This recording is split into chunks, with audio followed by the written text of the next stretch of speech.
warahmatullahi wabarakatuh. Waalaikumsalam.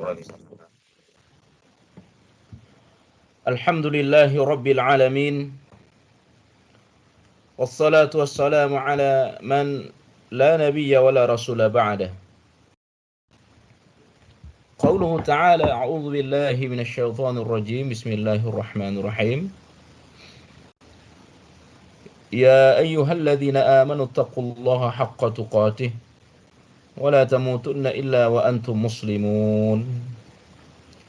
Wa qala Rasulullah sallallahu alaihi wasallam ittaqillaha haitsuma kunta wa atbi'is sayyi'atal hasanata tamhuha wa khaliqin nasa bi khuluqin hasanin.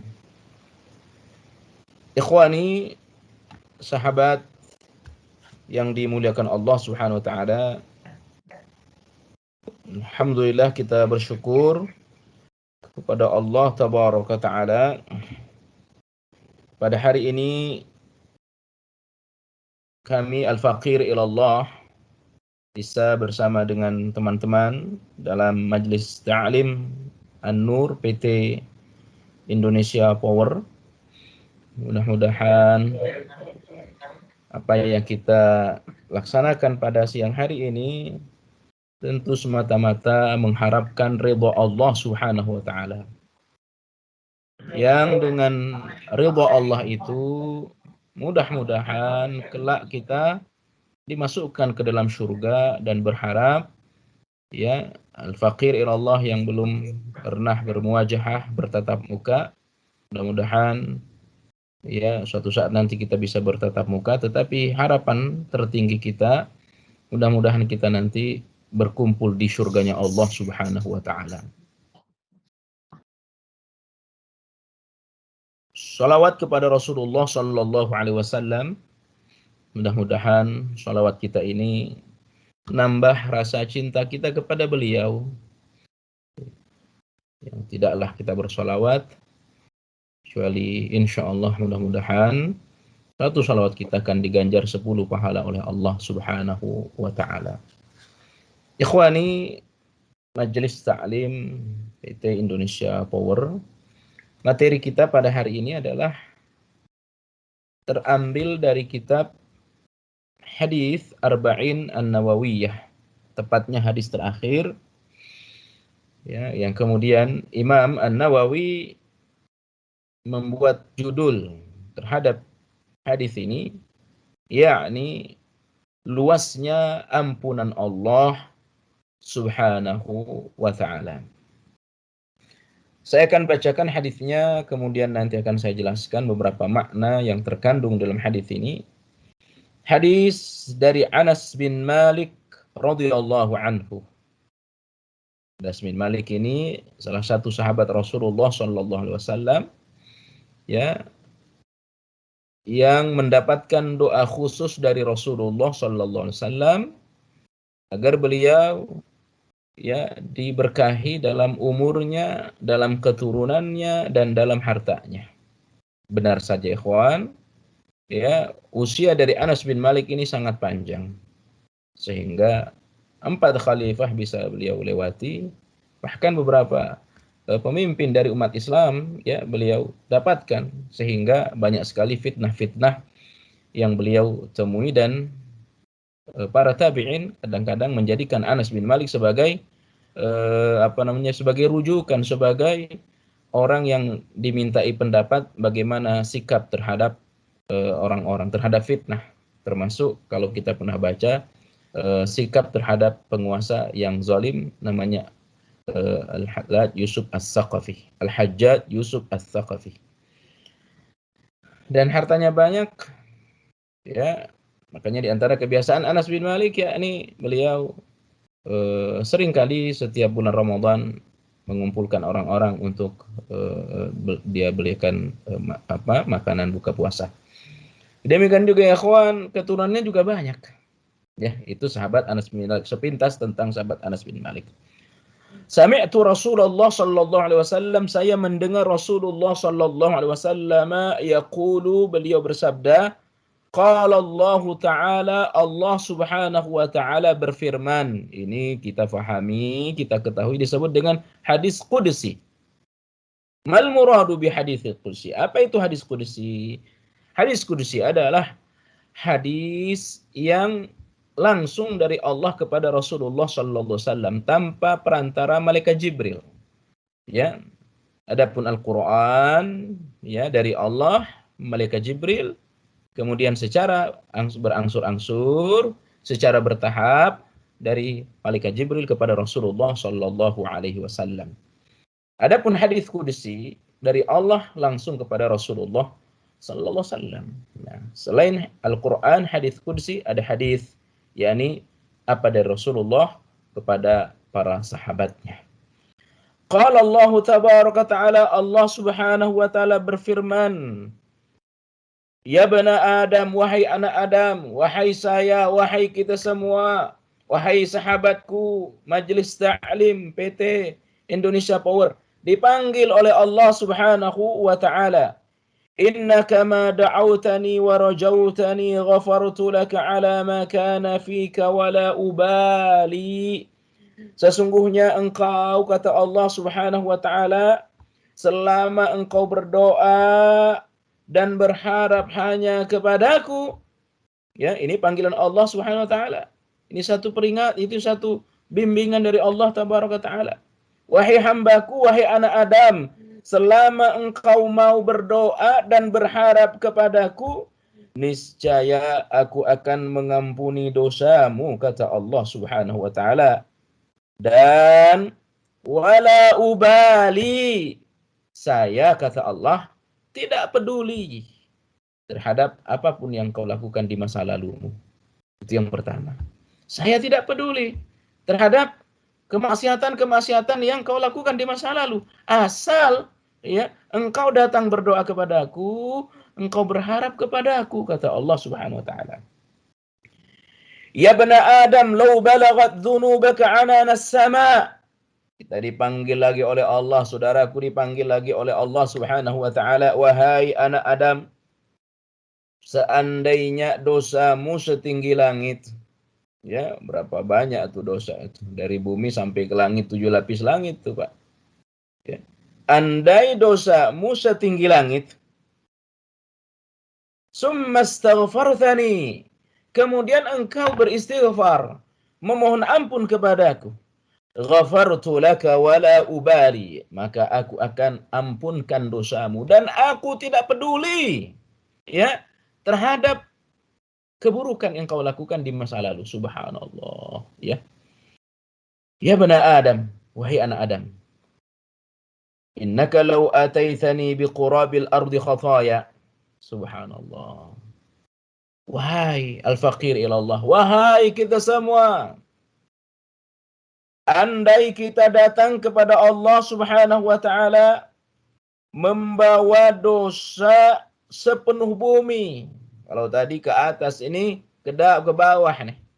Dosa sampai ke langit, dosa memenuhi bumi ini.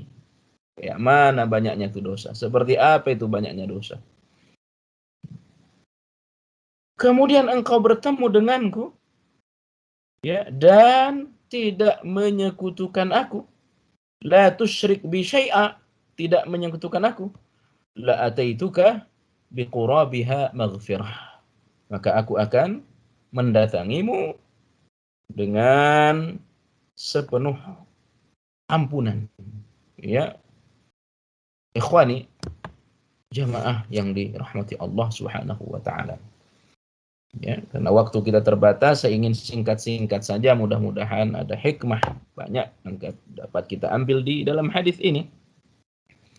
Yang pertama ya kawan, ya, bahwa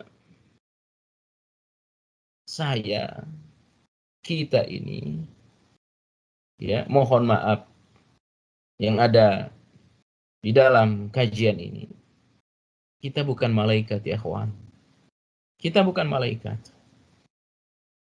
Karena kita bukan malaikat, maka apa yang ada pada diri kita ini, bahwa kita ini, saya terutama nih, adalah hamba yang banyak melakukan dosa. Ini yang pertama.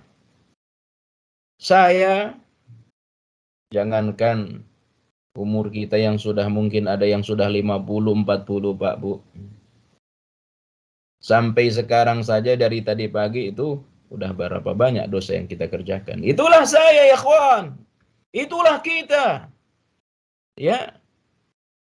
Nah, ini satu hal yang mesti kita akui. Ya. Satu perkara yang mesti kita akui, yang mesti kita sampaikan kepada Allah Subhanahu wa taala. Oleh sebab itu, ikhwan, ketika Rasulullah sallallahu alaihi wasallam berkata kepada Rasulullah sallallahu alaihi wasallam, mohon maaf, ketika Abu Bakar As-Siddiq berkata kepada Rasulullah, "Ya Rasulullah, 'allimni du'aan ad'u fi salati." Wahai Rasulullah, ajarkan kepadaku satu doa yang akan aku baca di dalam salatku. Apa kata Nabi? Qul, katakanlah wahai Abu Bakar, Allahumma inni zalamtu nafsi zulman katsira wa la yaghfiru adh-dhunuba illa anta faghfir li maghfiratan min 'indika warhamni innaka antal ghafurur rahim. Ini saya yakin teman-teman sudah pada hafal nih. Kalau belum hafal, ini penting sekali doa dihafal. Doa sunnah kita baca di dalam salat sebelum salam, setelah doa Dajjal. Allahumma inni zalamtu nafsi. Duhai Allah, saya di sini yang diajarkan Abu Bakar tuh. Yang diajarkan manusia bagus. Manusia yang hartanya sudah dia berikan untuk Islam. Ya, jiwa dan raganya udah dia persembahkan untuk Allah Tabaraka Ta'ala. Tapi ketika dia datang meminta kepada Rasulullah sallallahu alaihi wasallam, "Inni zalamtu nafsi zulman katsira." Sampaikan wahai Abu Bakar kepada Allah. Sampaikan kepada Allah, saya adalah hamba yang banyak melakukan dosa. Subhanallah. Kita kenal siapa itu Abu Bakar? Khalifah. Dalam perang Tabuk hartanya udah dia serahkan semua untuk Allah. Dalam peristiwa hijrah beliau yang menemani Nabi. Tapi ya ikhwan, Rasulullah menyuruh Abu Bakar untuk mengaku kepada Allah, "Inni zalamtu nafsi zulman katsira." Ya Allah, saya Abu Bakar adalah orang yang banyak berbuat zalim, duhai Allah. Zulman katsira, dengan kezaliman yang banyak. Ini Abu Bakar, Pak, Bu. Ya ikhwan, apalagi saya. Apalagi saya. Mohon maaf, apalagi kita nih. Berapa banyak dosa yang sudah kita kerjakan. Ini harus kita sampaikan kepada Allah. Ini harus kita akui kepada Allah. Itu yang pertama. Kemudian yang kedua ya ikhwan. Setiap pagi dan sore kita diperintah oleh Nabi kita untuk membaca Sayyidul Istighfar. Allahumma anta rabbi la ilaha illa anta khalaqtani wa ana abduka wa ana ala ahdika wa'dika mastata'tu. Abu'u laka bi ni'matika alayya wa abu'u bi dhanbi. Subhanallah. Ya ikhwan. Ya ikhwan, jamaah yang rahmati Allah SWT. Pagi dan sore kita disuruh mengaku kepada Allah. Apa yang harus kita akui? Apa yang mesti kita sampaikan kepada Allah pagi dan sore? Pagi satu kali, sore satu kali itu. Dua yang mesti kita sampaikan kepada Allah. Abu'u laka bi ni'matika alayya. Duhai Allah, aku mengaku bahwa seluruh yang ada pada diriku adalah nikmat dari Engkau, duhai Allah. Semua adalah anugerah dari Allah. Dari pagi sampai sekarang udah Kita udah makan, kita udah sarapan, ya, yang tidak puasa, ya, udah sholat, ya. Ini nikmat besar dari Allah yang harus kita akui. Kemudian yang kedua, ya kawan, yang kita sampaikan kepada Allah, wa abu'u bidzambi, dan aku menyadari, duhai Allah, akan dosa-dosaku kepadamu, duhai Allah. Apa maknanya, kawan? Bapak Ibu, apa maknanya? Maknanya adalah Allah Subhanahu wa taala telah banyak menganugerahkan nikmat kepada kita yang kita sudah sangat paham betul. Wa in ta'uddu ni'matallahi la tuhsuha. Kalau kita mau menghitung nikmat Allah, enggak bakal sanggup kita, Pak. Ya, enggak bakal sanggup kita saking banyak nikmat Allah. Ya. Tapi kadang-kadang saya, mohon maaf, mungkin ada di antara kita, kadang-kadang Allah sudah banyak memberikan nikmat yang besar itu, yang tidak terhitung itu. Kadang-kadang manusia balas itu nikmat dengan berbuat dosa kepada Allah. Kadang-kadang tuh. Subhanallah. Kalau manusia, Pak. Kalau manusia, ada si A ngasih ke B, dia bantu si B, terus dia bantu si B. Tiba-tiba si B membangkang. Ya, tiba-tiba si B berbuat jahat kepada si A. Betapa marahnya tuh B tuh. Tapi Allah, subhanallah, la ilaha illallah, Allahu akbar. Nikmat yang banyak itu, yang tidak terhitung itu, kadang-kadang dibalas dosa oleh manusia kepada Allah. Tetap saja Allah ngasih nikmat kepada kita. Ya, subhanallah. Ini pertama. Kita harus mengaku kepada Allah. Setiap sholat, setiap hari, pagi satu kali, sore satu kali. Apa yang kita akui kepada Allah? Saya adalah hamba yang banyak berbuat dosa kepadamu, duhai Allah. Ikhwan, jamaah yang rahmati Allah SWT. Dosa ini sangat menghina. Kalau kita baca dalam kitab Ibnu Qayyim, ya, di antaranya dalam kitab Ad-Da' wad-Dawa. Kitab Ad-Da' wad-Dawa tentang atharuz dzunub, pengaruh buruk dosa. Ya, ikhwan, pengaruh buruk dosa ini banyak sekali. Ya, dosa ini mempersulit rezeki. Dosa ini menghinakan. Dan dosa ini merusak tatanan kehidupan masyarakat. Dan dosa ini menghadirkan penyakit pada orang. Ya, itu dosa. Dosa sangat menghina. Setelah kita mengaku kepada Allah Subhanahu wa taala adalah bahwa saya hamba yang banyak berbuat dosa. Apakah kita cukup sekedar mengaku? Ya, pasrah begitu saja? Ya, tentu tidak, ya ikhwan. Tentu tidak. Maka ikhwani jamaah Allah SWT, kita harus datang kepada Allah. Kita harus datang kepada Allah Subhanahu wa taala. Kata Imam Ibnu Qayyim Al-Jauziyah dalam kitab yang lain, dalam kitabnya Al-Fawaid,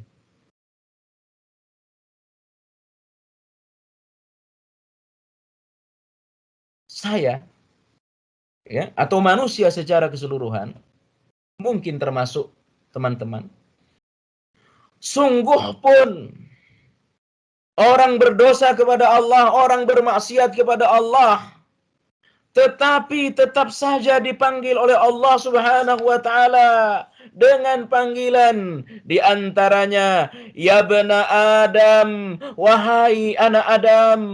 Subhanallah.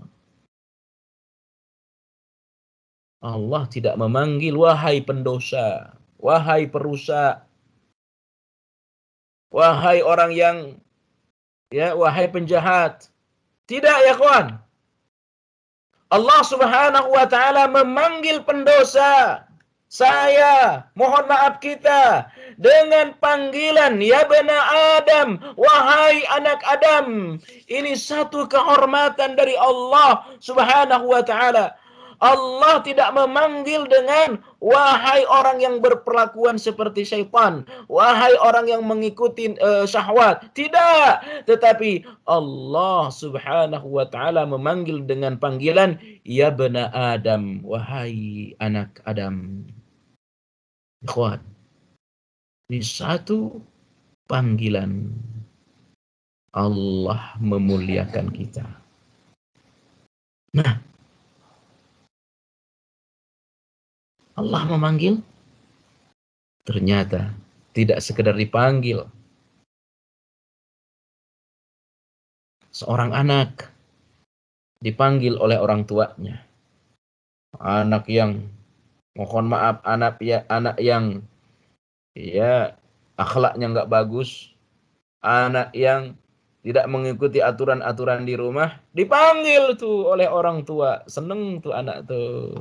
Senang, bahagia. Begitu dipanggil, datang ke hadapannya, dikasih hadiah lagi, subhanallah. Dikasih makanan lagi, la ilaha illallah.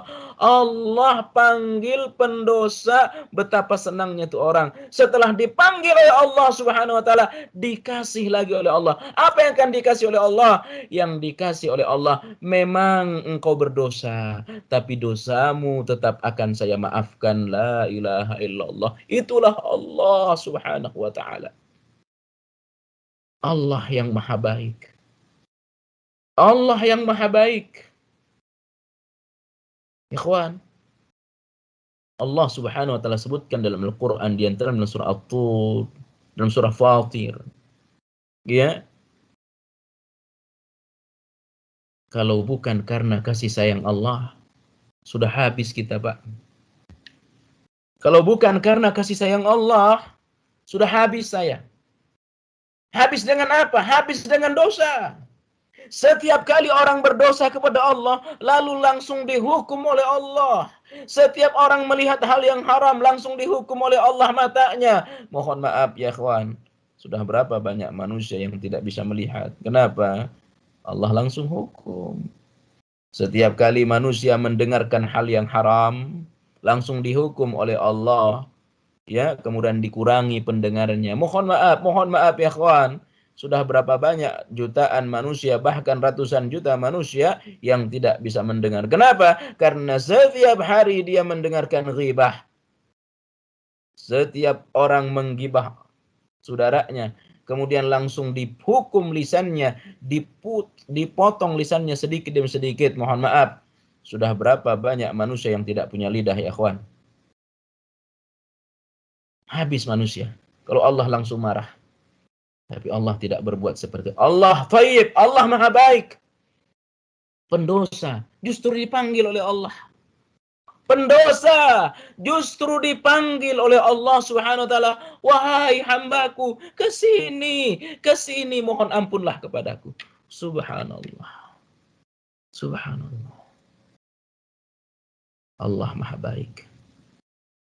Dan yang akan diberikan oleh Allah, yang akan diberikan oleh Allah ya akhwan, bukan rumah mewah. Yang akan diberikan oleh Allah bukan jabatan yang sifatnya itu sementara. Yang akan diberikan oleh Allah bukan kendaraan mewah yang bisa hilang, tetapi yang akan diberikan oleh Allah yakni ampunan. Ampunan ya akhwan. Tidak ada yang lebih membahagiakan manusia selain ampunan dari Allah Subhanahu wa taala.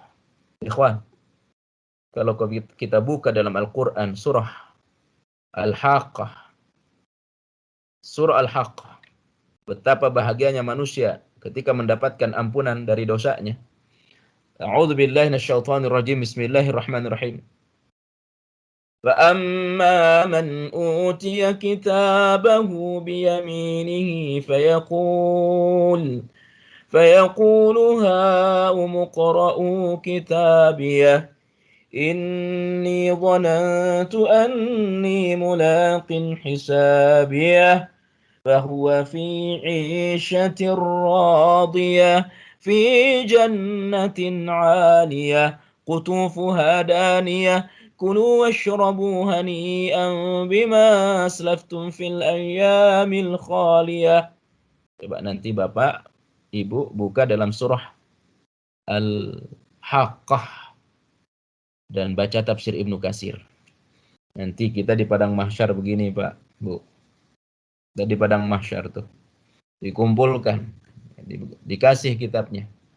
Begitu hamba ngelihat kitabnya ternyata isinya merah. Isinya merah, rapotnya merah ya ikhwan. Apa yang ada dalam diri orang ketika dia melihat rapotnya merah? Aduhai celaka diriku. Aduhai sengsara diriku. Malu dia di hadapan manusia. Manusia yang banyak di padang mahsyar. Aduhai binasa. Aduhai celaka diriku katanya. Setelah dia melihat rapot merahnya. Ikhwan. Jamaah yang dirahmati Allah SWT. Para teman-teman Majelis Ta'lim PT Indonesia Power. Dalam kondisi seperti itu. Dalam kondisi ketakutan. Setelah melihat rapot merah. Tiba-tiba dikatakan kepadanya. Dosa-dosamu sudah aku ampuni. La ilaha illallah.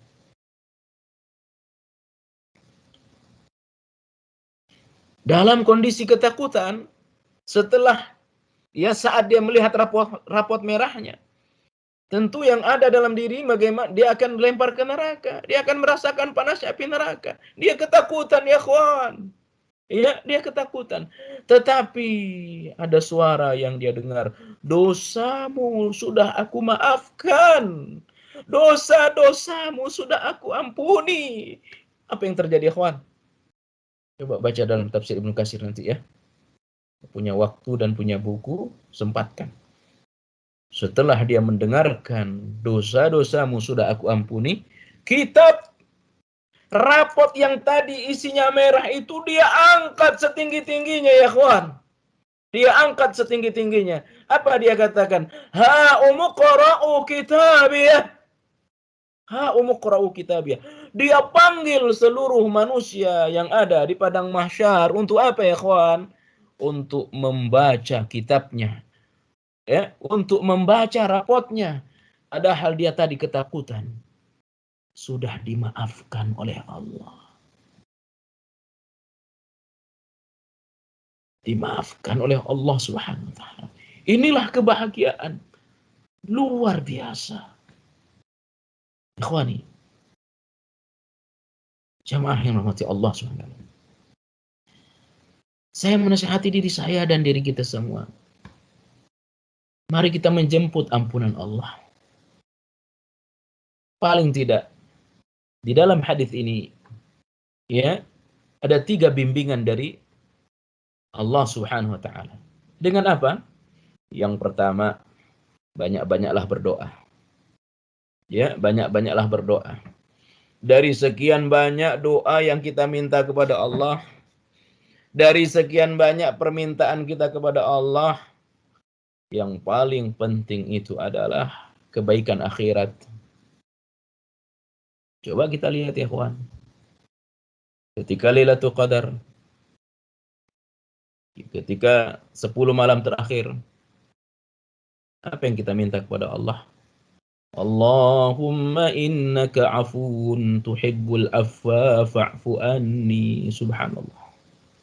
Doa dikabulkan. Tetapi doa yang mesti kita ulang-ulang, permintaan yang mesti kita ulang-ulang kepada Allah di 10 malam terakhir adalah Allahumma innaka afuun. Ya Allah, engkau maha pemaaf, tuhibbul afwa, senang memaafkan, fa'fu anni, maafkan aku ya Allah. Karena itulah perkara yang paling penting dalam diri kita ya ikhwan. Setelah kita banyak berbuat dosa kepada Allah, banyak melanggar aturan Allah, berani tidak mengerjakan perintah-perintah Allah, itulah manusia yang zalim. Mari kita jemput ampunan Allah dengan berdoa kepada Allah. Allah nggak bakal peduli berapapun banyaknya dosa kita, asal kita tetap berharap kepada Allah. Asal kita mau meminta kepada Allah, terutama tengah malam. Terutama tengah malam, kita memohon kepada Allah. Siang hari dari pagi sampai sore kita berada di kantor, kita bekerja, mungkin banyak nuansa-nuansa dosa, banyak aurat-aurat terumbar ya ikhwan, ya. Di tengah kelelahan kita bekerja, istirahat, bangunlah tengah malam, memohon kepada Allah, meminta kepada Allah Subhanahu wa taala. Wabil ashari hum yastaghfirun.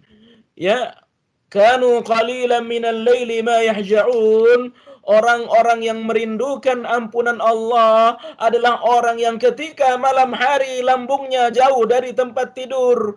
Tatajafa junubuhum 'anil madaji' yad'una rabbahum khaufan wa tama'a wa mimma razaqnahum yunfiqun, dalam Al-Qur'an surah As-Sajdah. Saya al-faqir ilallah, mungkin ada di antara kita siang hari kita banyak berdosa kepada Allah, tengah malam bangunlah ya ikhwan. Tengah malam bangunlah. Jauhkan lambung kita dari tempat tidur. Bangun. Apa yang kita lakukan? Wabil ashar hum yastaghfirun. Di waktu sahur kita meminta kepada Allah. Kita membasahi lidah kita, memohon, berharap kepada Allah. Dan harapan tertinggi kita di dunia ini adalah bagaimana dosa-dosa kita diampuni oleh Allah sebelum kita meninggal dunia. Ikhwani, jamaah yang dirahmati Allah Subhanahu wa ta'ala. Yang pertama adalah berdoa kepada Allah. Ya, berdoa, dan ini adalah keinginan terbesar kita pada Allah. Doa agar dosa kita diampuni. Kemudian yang kedua, kata Allah dalam hadis qudsi ini, cara menjemput ampunan Allah, ampunan yang maha luas itu, yakni dengan memperbanyak istighfar. Ya, memperbanyak istighfar, memohon ampun. Pagi 100 kali kita beristighfar pada Allah, ya kawan. Rasulullah sallallahu alaihi wasallam, sahabat meneladani beliau, kita pun mesti meneladani beliau. Apa yang kita teladani dari Nabi? Di antaranya adalah manusia yang pasti masuk surga, tetapi beliau memohon ampun kepada Allah, beristighfar kepada Allah dalam sehari 70 sampai 100 kali ya ikhwan. Ya ayuhan nas, tubu ilallah, fa inni atubu ilallahi fil yaumi mi'ata marrah. Wahai manusia, kata Allah, kata Rasulullah, wahai saya, wahai semua sahabat-sahabat majelis ta'lim PT Indonesia Power, kita dipanggil oleh Rasulullah SAW. Dipanggil untuk apa ya kawan? Beristighfarlah kepada Allah 70 sampai 100 kali dalam sehari. Karena aku, kata Nabi, dalam sehari memohon ampun kepada Allah 70 sampai 100 kali. Ini manusia yang pasti masuk surga, apalagi saya, apalagi kita ikhwan. Karena itu, basahi lisan kita dengan astagfirullah. Basahi lisan kita dengan memohon ampun kepada Allah. Dan ya ikhwani, ya tadi sudah kita sampaikan, di antara istighfar yang kita baca, istighfar sesudah sholat 3 kali, astagfirullah, astagfirullah, astagfirullah. Istighfar di pagi hari, astagfirullah wa atubu ilaihi 100 kali. Kemudian sayyidul istighfar, pagi 1 kali, sore 1 kali. Kita sudah sangat paham siapa yang membaca penghulu istighfar pagi, mengharap akan ampunan Allah sampai sore, sebelum sore dia meninggal dunia, ya, maka dia akan masuk surga, kata Nabi. Siapa yang baca sayyidul istighfar di sore hari, yakin akan ampunan Allah, kemudian dia meninggal sebelum pagi hari, masuk surga, kata Nabi. Setelah sayyidul istighfar, istighfar sebelum salam yang tadi sudah kita sampaikan, tolong ini kita baca, kita hafalkan. Allahumma inni zalamtu nafsi zulman katsira wa la yaghfiru dzunuba illa anta faghfir li maghfiratan min 'indika warhamni innaka antal ghafurur rahim. Kemudian ikhwani, jamaah yang dimuliakan Allah Subhanahu wa taala, istighfar ini ya adalah terutama penghapusan dosa dari dosa-dosa yang sifatnya dosa-dosa kecil. Ya, sebab kita ini kan, mohon maaf saya terutama, mungkin ada di antara kita banyak melakukan dosa-dosa yang tanpa sadar kita berdosa pada Allah. Maka dengan istighfar, dosa-dosa kecil kita akan berguguran. Ya. Rasulullah juga di dalam sujud selalu berdoa kepada Allah. Di antara doa yang boleh baca, Allahumma ighfir li dzambi kullahu diqqahu wa jillahu awwalahu wa akhirahu wa alaniyatahu wa sirrahu. Ya Allah, ampunlah dosaku semuanya, dosa kecilku, dosa besarku, dosa yang dulu dan dosa yang akan datang. Ikhwani, jamaah yang dirahmati Allah Subhanahu wa taala. Kenapa kita beristighfar? Ya, karena tadi sudah kita sampaikan bahwa kita ini selalu berbuat dosa kepada Allah. Makanya dalam Al-Qur'an surah Ali Imran Allah Subhanahu wa taala berfirman, "Walladzina idza fa'alu fahishatan aw zalamu anfusahum dzakarullaha fastaghfaru lidzunubihim wa man yaghfiru dzunuba illa Allah wa lam yusirru ala ma fa'alu wa hum ya'lamun." Ali Imran ayat 135. 135. Istighfar ini adalah bukan hanya kebiasaan Nabi, kebiasaan orang beriman, tapi juga kebiasaan para malaikat istighfar ini. Ya, para malaikat biasa beristighfar. Cuma istighfar mereka baca untuk orang-orang beriman. Sehingga orang beriman itu dimintakan ampun oleh para malaikat. Ya, mudah-mudahan nanti kita ada kesempatan membaca satu tema amalan-amalan yang menyebabkan dia didoakan oleh malaikat agar dosa-dosanya diampuni. Ya, itulah kebiasaan malaikat, memohon beristighfar, tapi istighfarnya mereka baca untuk orang beriman agar dosa orang beriman ini dimaafkan oleh Allah Subhanahu wa taala. Ikhwani, jamaah yang dimuliakan Allah Subhanahu wa taala. Kemudian yang terakhir, karena waktu kita sudah 40 menit saya lihat ini. Yang terakhir ya ikhwani, jamaah yang dirahmati Allah SWT, bagaimana kita menjemput ya atau meraih ampunan Allah yang sangat besar itu, yakni jangan pernah menggantungkan urusan kita kepada selain Allah. Ya, dalam artian jangan pernah menyekutukan Allah. Ya, gantungkan semua urusan kepada Allah. Jangan pernah berbuat syirik. Ya, sebab pelaku syirik ini hidupnya tidak akan aman. Ya, Allah sebutkan dalam Al-Qur'an surah An-Nahl, "Alladzina amanu wa lam yalbisu imanahum bizulmin ulaika lahumul amnu wa hum muhtadun." Orang beriman dan tidak mencampuri keimanan mereka dengan kezaliman, hidup mereka akan aman. Siapa orang yang tidak mencampuri iman dengan kezaliman? Kata Rasulullah kepada para sahabat dalam tafsir Ibnu Katsir, yakni orang-orang yang tidak menyekutukan Allah Subhanahu wa taala. Wallahu taala a'lam. Demikian kajian kita karena waktu terbatas. Ini sudah jam 13 lewat sekian menit. Waktu saya serahkan ke host lagi, ke moderator lagi. Fadhal ya akhi. Bapak Ibu, silakan yang ingin bertanya. Kami persilahkan kepada Bapak Ibu sekalian yang ingin bertanya. Nah, di sini mungkin sudah ada pertanyaan, Ustaz. Fadhal ya akhi.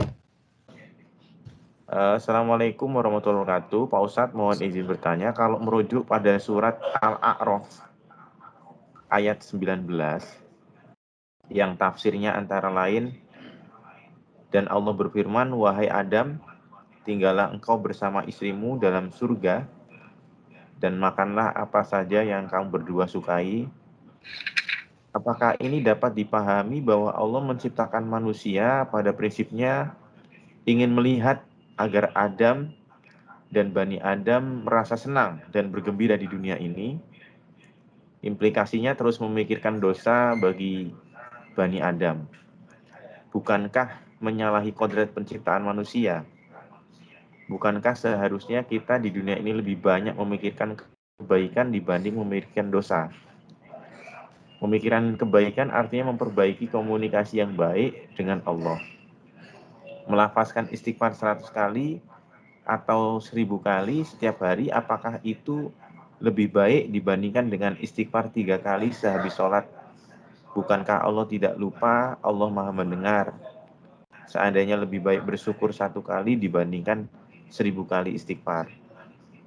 Tetangga sebelah menjanjikan asal beriman kepada Yesus, maka semua dosa di dunia telah ditebus. Terima kasih, Ustaz. Mungkin ini jawabannya, Ustaz. Ya ikhwani, jamaah yang dimuliakan Allah Subhanahu wa taala, dalam Al-Qur'an surah Al-A'raf ya ayat ke-19 Allah tabaraka taala berfirman, ya tadi sudah dibacakan, wa qulna ya adam askun anta wa zawjukal jannah wa kula minha ragadan haitsu syi'tuma wa la taqraba hadhihi asy-syajarah fatakuna minaz zalimin. Ya, ketika Allah tabaraka taala menciptakan Nabi Adam alaihissalam ya, dalam kesendiriannya, ya, lalu dia merasa ya kurang nyaman, akhirnya diciptakanlah ya pendampingnya. Ini satu isyarat bahwa ya kita ini punya kodrat, punya naluri untuk mencintai lawan jenis kita. Ya, tentu mencintainya harus diikat dengan cara yang halal, yakni pernikahan untuk zaman sekarang. Nah, keduanya menikmati menikmati apa yang ada dalam surga. Lamma khalaqallahu Adam wa fadlih atamma ni'matahu alaih. Ya, setelah diciptakan Nabi Adam, disempurnakanlah kenikmatan lagi dengan dihadirkan istri, ya. Dan ya ikhwan, sempurnalah nikmat yang Allah berikan kepada Nabi Adam. Tadi dia berada dalam surga, ini satu nikmat. Kemudian kata ulama, setelah diciptakan lagi istrinya, udah sempurna nikmatnya. Atamma ni'matahu alaih. Allah sempurnakan nikmat kepada Nabi Adam dengan khalaqa minhu zawjatah liyaskuna ilaiha. Setelah diciptakannya Hawa. Ya. Untuk apa? Liyaskuna alaiha. Biar dia semakin merasa nyaman, merasa tenang. Makanya mohon maaf. Nanti kita mudah-mudahan semua masuk surga. Di antara kenikmatan surga itu ya kita punya istri di surga. Ya. Makanya kalau kita baca Al-Qur'an, kenikmatan surga itu di antaranya selalu diikuti dengan kenikmatan bidadari surga. Karena itu naluri, itu sudah kudrat. Makanya Allah ciptakan Hawa alaihissalam. Ikhwani, jamaah yang rahmati Allah SWT. Nah, ini satu isyarat juga. Engkau nikmati itu. Ya, engkau sudah merasa nyaman di surga. Tadinya sendirian lalu diciptakan istri, ya udah nikmati. Tapi ingat, jangan dekatin tuh pohon. Apa artinya, ikhwan? Bahwa kenikmatan itu selalu ada ranjaunya. Ya, selalu ada ranjaunya. Maka di dalam hidup kita ini, dua yang harus selalu kita pikir. Bagaimana mensyukuri nikmat Allah agar bertambah kedekatan kita kepada Allah. Dan bagaimana kita mengetahui dosa. Agar apa? Agar kita tidak pernah terjerumus pada perbuatan dosa itu. Ya. Ini nikmat buat kamu, wahai Adam. Nikmati semua. Tapi ada yang terlarang buat kamu. Ya, ada yang terlarang. Apa pelajarannya? Kita ini harus tahu mana yang dilarang oleh Allah. Agar apa? Agar kita berusaha menghindar dari larangan Allah itu. Hanya dikasih tahu tuh oleh Allah. Ya, dari sekian yang dikasih tahu Allah, wa 'allama Adamal asma'a kullaha. Diajarkan semua oleh Allah pada Nabi Adam tuh. Tapi ada juga yang diajarkan oleh Allah apa? Jangan dekatin pohon. Ini satu bimbingan bahwa hidup kita di dunia ini ada kenikmatan, ada ada ranjau-ranjau dalam kenikmatan itu. Hati-hati. Maka kita harus selalu berpikir bagaimana, harus selalu muhasabah, introspeksi atas nikmat Allah, kemudian bagaimana cara kita semakin dekat kepada Allah, dan selalu mencari tahu apa saja yang dilarang buat saya untuk kita tinggalkan. Nah, ikhwani jamaah rahmati Allah SWT, kalau di agama sebelah atau agama tetangga, yang penting beriman kepada mohon maaf tadi sudah disebut, ya, maka dapat jaminan ampunan. Yaitu keyakinan mereka. Tentu keyakinan itu tidak boleh kita percayai, ya, tidak boleh kita percayai. Coba perhatikan, Rasulullah Shallallahu Alaihi Wasallam kepada putrinya Fatimah Az-Zahra, apa kata Nabi kepada Fatimah Az-Zahra, putri yang sangat beliau cintai? Kata Nabi kepada Fatimah, wahai putriku, jual dirimu kepada Allah, karena aku tidak bisa membela engkau nanti di hari akhir. Subhanallah. Ya, Fatimah sangat yakin akan ajaran Nabi, beliau ikuti. Ya, tetapi tidak cukup sekedar mengimani Nabi Muhammad SAW. Harus berusaha. Kenapa? Karena kita tidak akan mendapatkan dari kebaikan orang lain kecuali apa yang kita perjuangkan. Wala taziru waziratun wizra ukhra. Wa laysal insani illa ma sa'a. Ya. Kalau agama sebelah, ya biarkan saja dengan keyakinan mereka, tetapi kita ini harus dengan keyakinan agama kita. Sehingga prinsipnya lakum dinukum waliyadin. Silahkan mereka dengan keyakinan mereka. Dan kita tidak boleh mencela keyakinan mereka. Ya. Tapi kita wajib yakin akan keyakinan kita ini. Harus yakin bahwa agama salah yang benar. Ya, kita harus yakin itu tanpa mencela agama sebelah. Ya. Jadi barangkali begitu. Jadi itu keyakinan yang tidak boleh kita benarkan tanpa mencela keyakinan mereka. Demikian. Saya yang ketiga gimana tadi, Mas? Tolong diulangi yang terakhirnya tadi.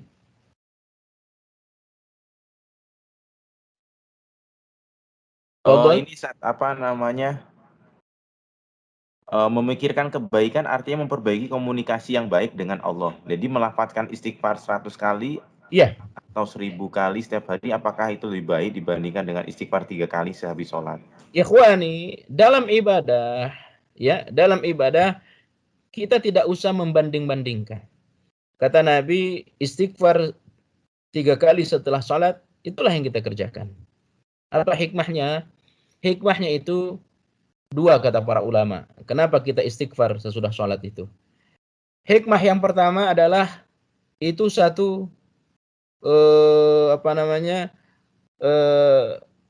tidaklah kita bisa sempurna dalam sholat tadi.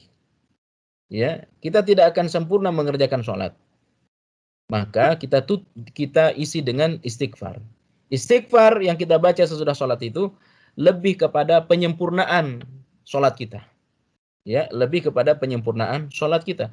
Adapun istighfar 100 kali setiap hari lebih kepada bagaimana menutup dosa-dosa yang tanpa sengaja kita kerjakan selama sehari itu. Ya. Jadi tidak dibanding-bandingkan. Tentu dua-duanya utama. Dua-duanya utama. Ya. Lebih baik saya istighfar 3 kali sesudah sholat lah.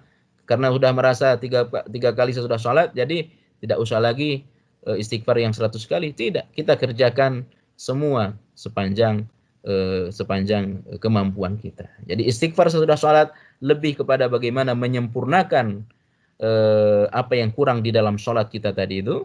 Makanya bukan alhamdulillah yang kita baca sesudah sholat, langsung sudah sholat, tapi istighfar untuk menyempurna kekurangan-kekurangan dalam sholat. Adapun istighfar 100 kali dalam sehari untuk menutup kekurangan-kekurangan kita, dosa-dosa yang kita tidak sengaja sepanjang hari itu. Demikian ya ikhwan. Ada lagi? Nampaknya tidak ada lagi Ustaz yang bertanya. Jazakallah khairan Ustaz. Barakallahu fikum. Dan terima kasih juga kami sampaikan kepada para jamaah sekalian yang sudah bersama kami ya. Selama kurang lebih ini hampir 1 jam ya, tidak terasa sekitar 50 menit kita sudah bersama dengan Ustaz Abu Hurairah. Tapi Ustaz jazakallah khairan. Barakallahu fikum ya akhi. Terima kasih Demikian kajian kepada kita. Mohon Ustadz maaf Abu kalau Hanifah. ada kata-kata yang kurang pas. Kita mohon ampun Allah dengan membaca doa kafaratul majlis. Subhanakallah bihamdika asyhadu an la ilaha illa anta astaghfiruka wa atubu ilaik. Assalamualaikum warahmatullahi wabarakatuh. Waalaikumsalam warahmatullahi wabarakatuh. Terima kasih kepada Ustadz, dan tadi sudah kita bacakan doa kafaratul majelis. Dan dari saya selaku pembawa acara, memohon maaf apabila ada kekurangan dan kesilapan. Kita akhiri. Billahi taufiq hidayah. Wassalamualaikum warahmatullahi wabarakatuh. Terima kasih Ustadz, Bapak Ibu sekalian. Terima kasih Ustaz. Ya barakallahu fikum. Barakallahu. Assalamualaikum.